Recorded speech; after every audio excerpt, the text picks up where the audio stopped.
আসসালামু আলাইকুম প্রিয় ফুটবল ফ্যান্স।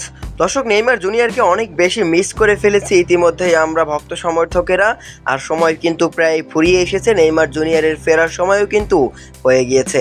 কেননা গত বছরের অক্টোবর মাসে নেইমার জুনিয়র যখন ইনজুরিতে পড়েছিল তখন তো ভক্ত সমর্থকেরা রীতিমতো ভেঙে পড়েছিল যে নেইমার জুনিয়র হয়তো বা আর কোনো দিন ফুটবলেই ফিরতে পারবেন না।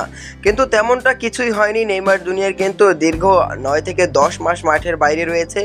এর মধ্যে তিনি কিন্তু কোনো ধরনের ফুটবল তিনি খেলতে পারেননি, কোনো ক্লাবের হয়ে খেলতে পারেননি, জাতীয় দলের হয়ে কোপা আমেরিকার মতো একটা মেজর টুর্নামেন্ট মিস করেছেন। সব মিলিয়ে কিন্তু নেইমার জুনিয়রের প্রতি ভালোবাসা আরও বেশি বেড়ে গেছে ভক্ত সমর্থকদের।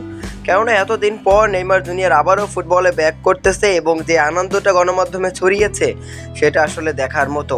জানি না নেইমার জুনিয়র মাঠে ফেরার পর নেইমার জুনিয়রের ভক্তরা কিভাবে আনন্দটা করবে।